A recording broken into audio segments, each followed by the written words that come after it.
నీతు ద్వారా నిజం తెలుసుకొని కల్పనాన్ని తీసుకువచ్చి రోహిణి మనోజ్ నాటకాన్ని బయటపెట్టిన బాలు అసలు ఇదంతా ఎలా జరగబోతుందనేది ఈ వీడియోలో తెలుసుకుందాం. ఇక మీనా అయితే ప్రభావతి టార్చర్ తట్టుకోలేకపోతుంది.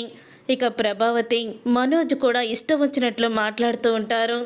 మనోజ్ అయితే పూలు అమ్ముకునేదానికి నీకు అంత పొగరేంటి, మలేషియాలో పుట్టి పెరిగిన రోహిణికి నీకు చాలా తేడా ఉంది అంటూ ఇష్టం వచ్చినట్లు మాట్లాడుతూ ఉంటాడు. అప్పుడే ఇక ఆ మాటలు విని అప్పటికే కోపంతో రగిలిపోతున్న మీనా ఇక గదిలోకి అయితే వెళ్తుంది. ఏంటమ్మా అలా అంత పొగరుగా మాట్లాడుతుంది అని అడుగుతూ ఉంటాడు. మనోజ్ అయితే అదేరా వాళ్ళ బంధువుల్ని తిట్టి పంపించేశాను కదా, అందుకని కొంచెం కోపంగా ఉందది అని అంటూ ఉంటుంది ప్రభావతి. ఇక మీనా అయితే వస్తుంది. ఇక మీనా వచ్చి బెల్ట్ తీసుకొని ఏరా లక్షలు మింగినోడా, పార్కులో అడుక్కునేవాడా, గుడి ముందు అడుక్కునేవాడా అంటూ ఇక మనోజ్ని చితకబాదుతూ ఉంటుంది. మీనా దెబ్బకి డైనింగ్ టేబుల్ దగ్గర కిందకి వెళ్ళి దాక్కొని ఉంటుంది.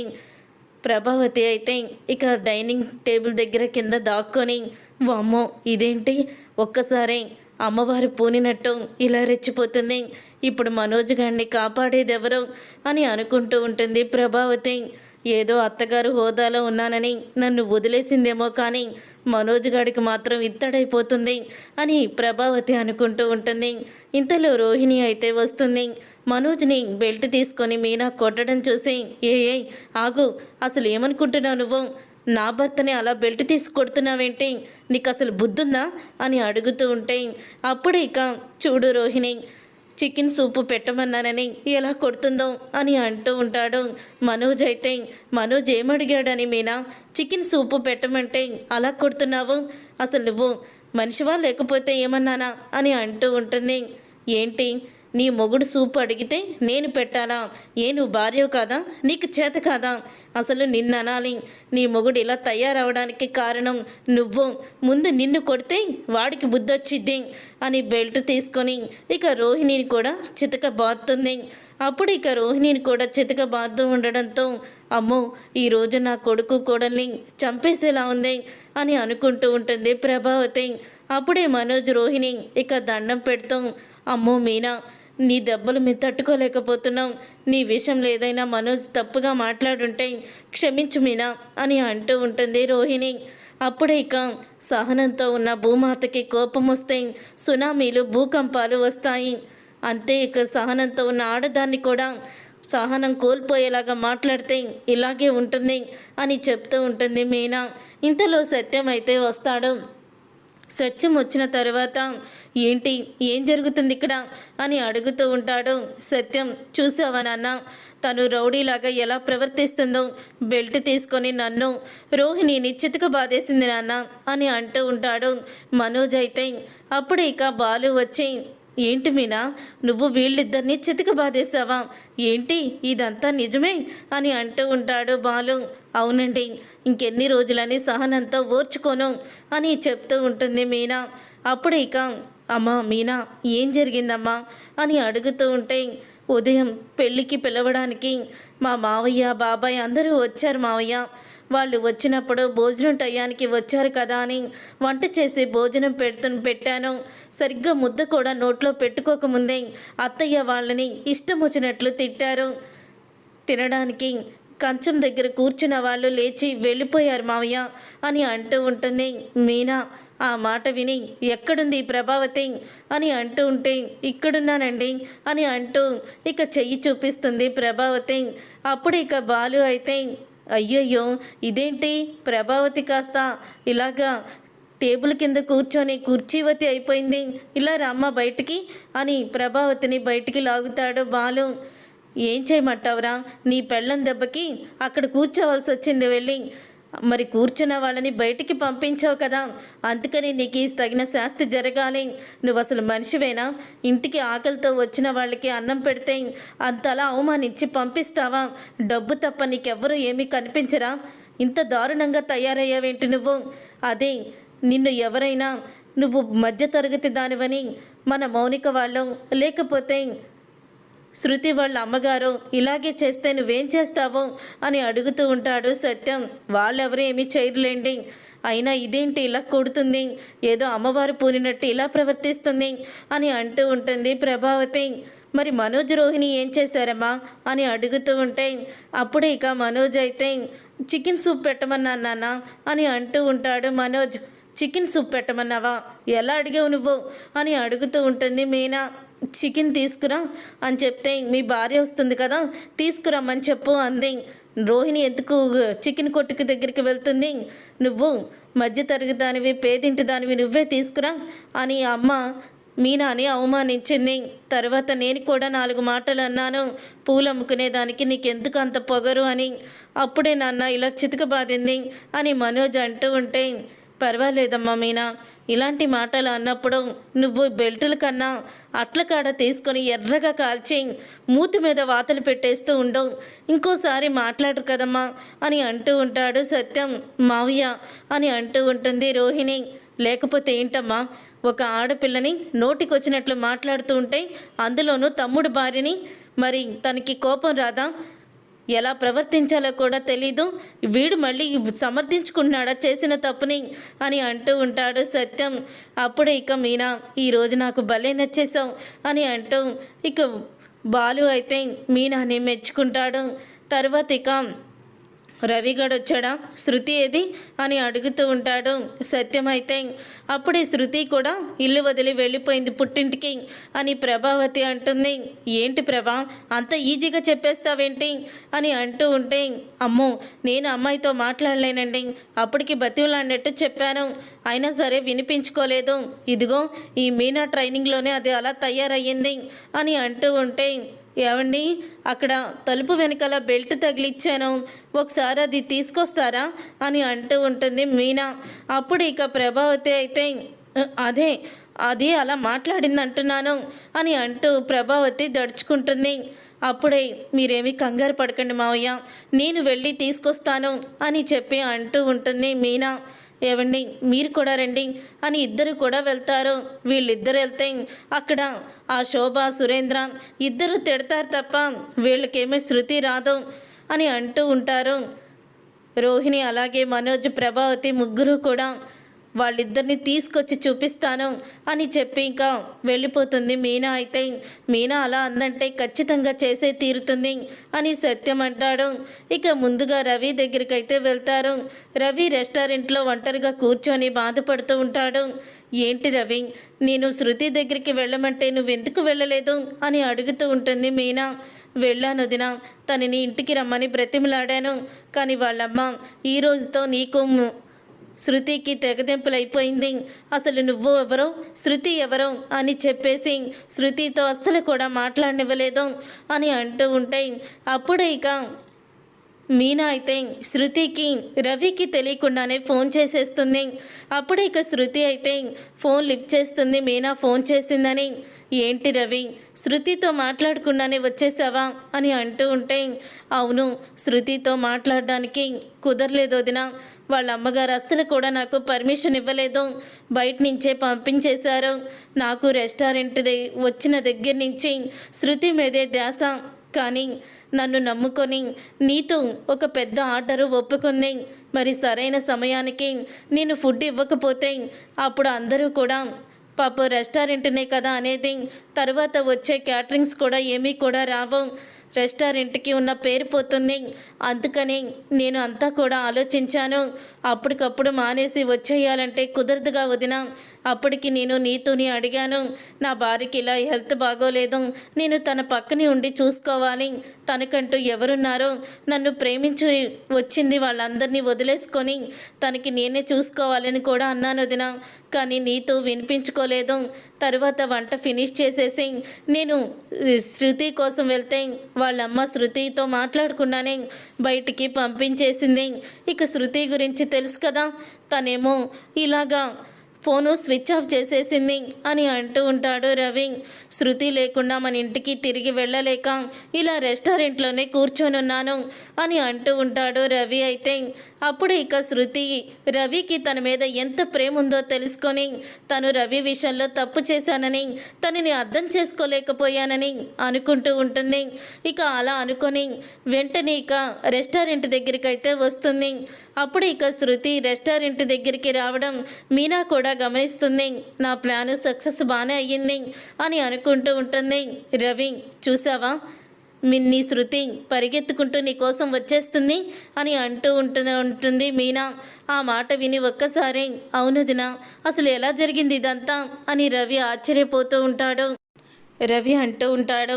ఇక శృతి వచ్చి సారీ రవి, నేను నిన్ను సరిగ్గా అర్థం చేసుకోలేకపోయాను. నా మీద నీకు ఎంత ప్రేమ ఉందో ఇప్పుడే తెలిసింది, నీ మాటల ద్వారానే తెలిసింది అని అంటూ ఉంటుంది శృతి. అదేంటి డబ్బుడమ్మా, నువ్వేంటి ఇక్కడికి వచ్చేసావు? అసలు మేము ఇక్కడున్నామని రవి నీ గురించి మాట్లాడుతున్నాడని ఇవన్నీ నీకు ఎలా తెలిసాయి అని అడుగుతూ ఉంటే మీనా ఫోన్ చేసింది బాలు అని అంటూ ఉంటుంది శృతి. మీనా ఫోన్ చేసిందా? మీనా నువ్వు ఫోన్ చేయడం ఏంటి, ఏం జరిగింది అని అడుగుతూ ఉంటాడు బాలు. అప్పుడు ఇక మీనా అయితే రవి తన ప్రేమ గురించి చెప్పేటప్పుడు నేను శృతికి ఫోన్ చేసి ఫోన్ అలా టేబుల్ మీద పెట్టేశానండి. అప్పుడే రవి మనసులో శృతి గురించి ఎంత బాధపడుతున్నాడో మొత్తం శృతికి తెలిసేలా చెయ్యాలని, మనం ఎవ్వరు వెళ్ళి ఏం మాట్లాడినా వాళ్ళిద్దరూ ఒకరు మనసులో ఒకరికి ఏముందో తెలియదు కదండి, అందుకని ఇలా చేశాను అని అంటూ ఉంటుంది మీనా. నువ్వు సూపర్ మీనా, సూపర్ అని బాలు అయితే అంటూ ఉంటాడు. ఇంతలో నీతు అయితే వస్తుంది. ఇక నీతు రావడంతో వచ్చేసావా శృతి, నీ గురించి రవి ఉదయం నుంచి బాధపడుతున్నాడు. సారీ శృతి, నీకు జ్వరం వచ్చిందని తెలియక నేను ఒక పెద్ద ఆర్డర్ ఒప్పుకున్నాను. అందులో ఈ మధ్య కదా రెస్టారెంట్ బాధ్యతలు తీసుకుంది. ఫస్ట్లోనే క్యాన్సిల్ అని చెప్తే బాగోదని రవిని బలవంతం చేసేసరికి వచ్చాడు అని అంటూ ఉంటుంది. ఇక నీతు అయితే అప్పుడు ఇక నీతుని చూసి డబ్బుడమ్మ ఎవరిమా అని అడుగుతూ ఉంటాడు బాలు. తనే ఈ రెస్టారెంట్ ఓనర్, అంటే ఓనర్ కూతురు అనమాట. ఇప్పుడు బాధ్యతలు తనే తీసుకుంది అని శృతి రవి ఇద్దరు కూడా చెప్తారు. డబ్బుడమ్మ నువ్వు లేనప్పుడు మహంకాళిలా మారిపోయింది మీనా, చూడు ఏం చేసిందో అని వీడియో అయితే చూపిస్తాడు. ఏంటండి మీరెప్పుడు ఇది వీడియో తీశారు, మీరు మావయ్య గారు వచ్చాక కదా వచ్చారు అని అంటూ ఉంటుంది మీనా. నేను వాళ్ళని నువ్వు కొట్టేటప్పుడే వచ్చాను మీనా, నేను కిటికీ దగ్గరుండి వీడియో తీశాను. ఆ తర్వాత ఏమీ తెలియనట్టు వెనకాల వచ్చానంతే. మళ్ళీ నేను వచ్చేస్తే నువ్వు కొట్టడం ఆపేస్తావు కదా అని బాలు అయితే అంటాడు. అప్పుడు ఇక శృతి అయితే అమ్మో మీనా, నువ్వు ఆ రోజు ఇటుకరాయి తీసుకొట్టావే, ఆ రోజున్నంత కోపం ఉంది ఇప్పుడు ఈ బెల్ట్ తీసుకుని వాళ్ళని బాత్తూ ఉంటాయి అని అంటూ ఉంటుంది శృతి. అప్పుడు ఇక నీతు అయితే వచ్చి ఏది అంటూ ఫోన్ అయితే తీసుకొని చూస్తుంది. ఇక మనోజ్ని చూస్తుంది. మనోజ్ని చూసి ఇతను ఎవరు, మీకేమవుతాడో అని అడుగుతూ ఉంటే అదేంటి మా మనోజ్ని చూసి నువ్వంతా షాక్ అయిపోయావు, మనోజ్ నీకు ముందే తెలుసా అని అంటూ ఉంటే నాకెందుకు తెలీదు, ఈ మనోజ్ ప్రేమించిన అమ్మాయి కల్పన నా క్లాస్మేట్ అయి తను నేను ఇద్దరం కూడా ఫ్రెండ్స్ అయి ఇప్పుడు తను కెనడాలో బిజినెస్ చేస్తుంది, అక్కడే సెటిల్ అయిపోయింది అని అంటూ ఉంటే అవునా, అంటే మా వాడి దగ్గర లక్షలు మింగేసిన ఆ లక్షలు మింగేసిన ఆడది నీ ఫ్రెండే అనమాట, ఒకసారి ఆవిడ ఫోన్ నెంబర్ ఇవ్వు అని అంటూ ఉంటాడు బాలు. అప్పుడే ఏంటి కల్పన మనోజ్ దగ్గర డబ్బులు కొట్టేసిందా అని అడుగుతూ ఉంటుంది. నీతో ఆశ్చర్యపోతూ అవును అవును రెస్టారెంట్ అమ్మా నిజంగానే అని అనగానే రెస్టారెంట్ అమ్మా అదేం పేరు అని నీతో అంటూ ఉంటుంది. మా బాలు అంతేలే అలాగే పిలుస్తాడు అని అంటూ ఉంటుంది శృతి. నువ్వు ఇప్పుడు చెప్పు నీతో అసలు ఏం జరిగింది, తను మీ ఫ్రెండేనా అని అడుగుతూ ఉంటాడు. రవి అయితే అవును రవి, కానీ తను ఏదో బిజినెస్తో చేసి ఇండియా నుంచే సంపాదించుకొని వచ్చానని చెప్పింది. అయితే సడన్గా ఇంత డబ్బు దీనికి ఎక్కడి నుంచి వచ్చిందో అనుకున్నాము, ఇదనమాట మ్యాటరు అని అంటూ ఉంటే ఇప్పుడు ఆ అమ్మాయికి నువ్వు ఫోన్ చేస్తావా, ఫోన్ చేసి నీ గురించి మొత్తం తెలిసిపోయిందంటూ అడుగు అని ఏమంటుందో చూద్దాం అని అంటూ ఉంటాడు బాలు. అప్పుడే స్పీకర్ ఆన్ చేసి నీతు అయితే ఇక కల్పనకి ఫోన్ చేస్తుంది.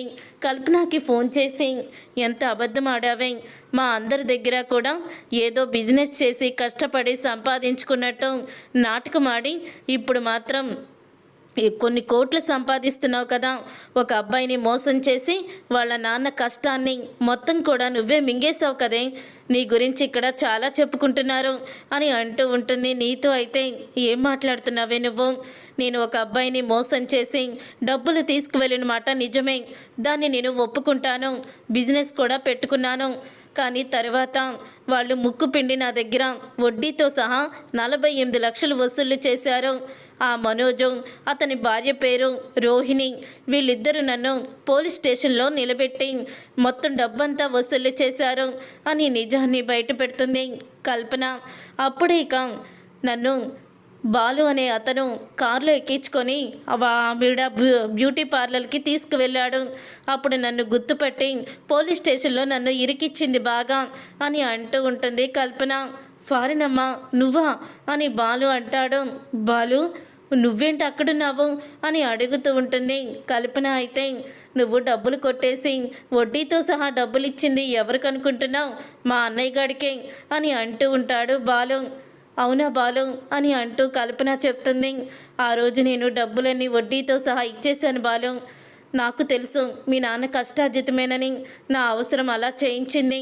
అమ్మో మీ వదిన రోహిణి మామూలుది కాదు, మొత్తం డబ్బులన్నీ నా చేత వసూలు చేయించింది అని అంటూ ఉంటే, నేను ఒకటి చెప్పనా ఫారినమ్మా, ఈ విషయం ఒక్కసారి కూడా మాకు ఇంట్లో ఎవ్వరూ కూడా చెప్పలేదు. ఆ మనోజ్ గారు కానీ రోహిణి కానీ ఈ నిజాన్ని ఎవ్వరికి కూడా చెప్పకుండా ఆ 48 లక్షలు వాళ్ళే మింగేశారు అని అంటూ ఉంటాడు బాలు. అయితే అప్పుడు ఇక కల్పన అయితే నేను ఇండియా వస్తున్నాను, రేపే వస్తున్నాను, నాకు పని మీద, మంచి టైంకి వస్తున్నావు ఫారినమ్మ, తొందరగా రా, ఈరోజు వాడి బండారం బయట పడాల్సిందే అని అంటూ ఉంటాడు బాలు. తర్వాత ఇక రవి శృతిని తీసుకొని బాలు మీనా ఇంటికైతే వెళ్తారు. రవి శృతి ఇంటికి రావడంతో ప్రభావతి రోహిణి షాక్ అయిపోతూ ఉంటారు. మొత్తానికి నువ్వు అనుకున్నది ఏదైనా సాధిస్తావమ్మా అని సత్యం అంటూ ఉంటే, అవును మావయ్య, ఏదనుకున్నా సాధిస్తాను, అది నీతిది న్యాయమైందైతే ఒకళ్ళని మోసం చేసి డబ్బులు కొట్టేసి బిజినెస్లు పెట్టుకోం కదా అని అంటూ ఉంటుంది మీనా. పూలు అమ్ముకునేదాన్నైనా సరే నీతిగా నిజాయితీగా అమ్ముకుంటాను, వీధి వీధి తిరిగి అరుచుకుంటూ అమ్ముకుంటాను, దాంట్లో నా నీతి నిజాయితీ ఆత్మవిశ్వాసం ఉంది. కొంతమంది ఉంటారు పెద్దల కష్టాన్ని మింగేసి దానితో ఏదో పెద్ద బిజినెస్ చేస్తున్నట్టు బిల్డప్ ఇస్తారు అని మీనా చెప్తూ ఉంటే ఒక్కసారి మనోజ్ అలాగే రోహిణి షాక్ అయిపోతూ వాళ్ళకి కొట్టినట్టు డైలాగు అనిపిస్తూ ఉంటుంది. ఆ తర్వాత రోహిణి గదిలోకి వెళ్ళాక మనోజ్తో, ఏంటి మనోజ్, నువ్వేమన్నా కల్పన గురించి నోరు జారావా ఏంటి అని అడుగుతూ ఉంటుంది. రోహిణి నేనేం అనలేదు, మరి మీనా ఏంటి అలా మాట్లాడుతుంది అని అనంగాల్ని, తను మన మీద కోపంతో ఉంది కదా అలా మాట్లాడుతుందిలే అని మనోజ్ అంటూ ఉంటాడు. ఉదయం అవుతుంది. బాలు అయితే సత్యానికి కనిపించడం. ఏంటమ్మా వాడు పొద్దున్నే ట్రిప్కి వెళ్ళిపోయాడా అని అడుగుతూ ఉంటాడు సత్యం. అవును మావయ్య, ఇప్పుడు వచ్చేస్తారు. అవును మీరు టిఫిన్ చేసేయండి తొందరగా అని అంటూ ఉంటుంది మీనా. అప్పుడు ఇక అదేంటమ్మా ఇంత తొందరగా చేసేయమంటున్నావు అని అడుగుతూ ఉంటాడు సత్యం. ఏం లేదు మావయ్య, మన ఇంట్లో ఇప్పుడు పెద్ద చర్చ జరగబోతుంది, ఆ తర్వాత మీకు మళ్ళీ తినడానికి ఓపిక ఉంటుందో లేదో తినేయండి అని అంటూ ఉంటుంది మీనా. అయితే ఇక బాలు కారు అయితే వస్తుంది. బాలు కారులో నుంచి ఇక కల్పన అయితే వస్తుంది. కల్పన లోపలికి వచ్చిన తరువాత అప్పుడే ప్రభావతి అయితే, ఎవరమ్మా నువ్వు, ఏం కావాలి అని అడుగుతూ ఉంటుంది. ప్రభావతి, నేను మనోజ్ని ప్రేమించిన అమ్మాయిని, తన దగ్గర లక్షల డబ్బులు కొట్టేసిన అమ్మాయిని అని చెప్పంగానే అప్పుడే ప్రభావతి షాక్ అయిపోతూ, నువ్వా మళ్ళీ వచ్చావా, ఏవి మా డబ్బులన్నీ కక్కు బయటికి అని అంటూ ఉంటే, కక్కుతుందమ్మా కక్కుతుంది, నీ కోడల్ని కొడుకుని పిలిస్తే వాళ్ళ మొఖాల మీద కక్కుతుంది అని అంటూ ఉంటాడు బాలు. ఇక రోహిణి మనోజ్ అయితే కిందకి వస్తారు. రావడమే ఇక కల్పనని చూసి ఆశ్చర్యపోతూ ఉంటారు. ఏంటి కల్పన ఇంటికి వచ్చేసింది డైరెక్ట్గాని రోహిణికి మనోజ్కి ఇక గుండె దడ అయితే పట్టుకుంటుంది. అప్పుడే రే మనోజ్ గుర్తుపెట్టావా, నీ దగ్గర డబ్బులు తీసుకొని మోసం చేసి వెళ్ళిపోయిందిరా అని అంటూ ఉంటే, మరి మీ అబ్బాయి కూడా నన్ను మోసం చేసినట్టే కదా, మరి పెళ్లి చేసుకున్నాడు, నన్ను ప్రేమించానన్నాడు, ఉండలేకపోయాడా 6 నెలలు కూడా అని అంటూ ఉంటుంది. కల్పన డబ్బులు మింగేసిందే కాకుండా ఇలా మాట్లాడతావేంటి అని అనగానే, నేను డబ్బులు మింగలేదు, మొత్తం వడ్డీతో సహా 48 లక్షలు మీ కొడుక్కి ఇచ్చేశాను అని అంటూ ఉంటుంది కల్పన. అయితే అప్పుడే రోహిణి మనోజ్ షాక్ అయిపోతూ ఉండగా ఇక అంటూ ఉంటాడు మనోజ్ అయితే, నువ్వెప్పుడు నాకు డబ్బులు ఇచ్చావు, ఒక్క రూపాయి కూడా నువ్వు నాకు ఇవ్వలేదు అని అంటూ ఉంటాడు మనోజ్. అవునా, సరే అయితే పోలీసులకి ఫోన్ చేస్తాను, మా లాయర్ని కూడా రమ్మంటాను, అప్పుడు మనం సంతకాలు పెట్టిన పేపర్స్ అన్నీ కూడా చాలా క్లియర్గా ఉన్నాయి అని అంటూ షాక్ ఇస్తుంది కల్పన. ఆ రోజు డబ్బులు ఇచ్చినట్టు సాక్షి సంతకాలు కూడా పెట్టించుకున్నాం కదూ అని షాక్ అయిపోతూ ఉంటాడు మనోజ్. అయితే అప్పుడు ఇక రోహిణి అయితే, అది అత్తయ్య అని అనగానే, ఇంకెందుకు నువ్వు తడబడుతున్నావు, సిగ్గు లేదా నీకు, డబ్బులు కొట్టేయడానికి మీ నాన్న పంపించాడని జైల్లో ఉండి అబద్ధం ఫర్నిచర్ షాప్ పెట్టుకొని ఇప్పుడేమో ఇలాగ అబద్ధాలు చెప్తున్నారా, సిగ్గుండాలి మొఖాలకి అని అంటూ ఉంటుంది మీనా. మావయ్య మొత్తం డబ్బులన్నీ పెట్టి ఫర్నిచర్ షాపు కొని బిజినెస్ మ్యాన్ చెప్పుకొని తిరుగుతున్నాడు మీ పెద్ద కొడుకు, ఇంతకన్నా దిగజారిపోవడానికి ఇంకా ఏమీ మిగలలేదు మావయ్య అని అంటూ నిజాన్ని బయట పెడుతుంది మీనా. అప్పుడు ఇక ఇదిగోండి నేను ప్రూఫ్స్తో సహా తీసుకొచ్చాను, ఆ రోజు డబ్బులు ఇచ్చినట్టు ఈ మొగుడు పెళ్ళం సంతకాలు కూడా పెట్టారు అని చూపిస్తుంది. అవి చూసి సత్యం షాక్ అయిపోతూ ఉంటాడు. అప్పుడు ఇక ప్రభావతి రోహిణి చంప పగలగొడుతుంది. ఏంటి ఇదంతా అని అడుగుతూ ఉంటుంది. అది అత్తయ్య, మనోజ్ చేత బిజినెస్ పెట్టించాలని అలా చెప్పాల్సి వచ్చింది అని అనగానే రోహిణి చంప పగలగొడుతుంది ప్రభావతి. చూసారుగా ఫ్రెండ్స్, రాబోయే కథలో ఖచ్చితంగా ఇలాగే జరగబోతుంది. మరి ఇలాగే జరగాలని మీరైతే కోరుకుంటున్నారా? అయితే వీడియోని తప్పకుండా లైక్ చేసి ఛానల్ని సబ్స్క్రైబ్ చేసుకొని పక్కనే ఉన్న గంట సింబల్పై ఆల్ అని క్లిక్ చేయండి. అప్పుడే మేము పెట్టే ప్రతి వీడియో మీరు మిస్ కాకుండా చూసేవచ్చు.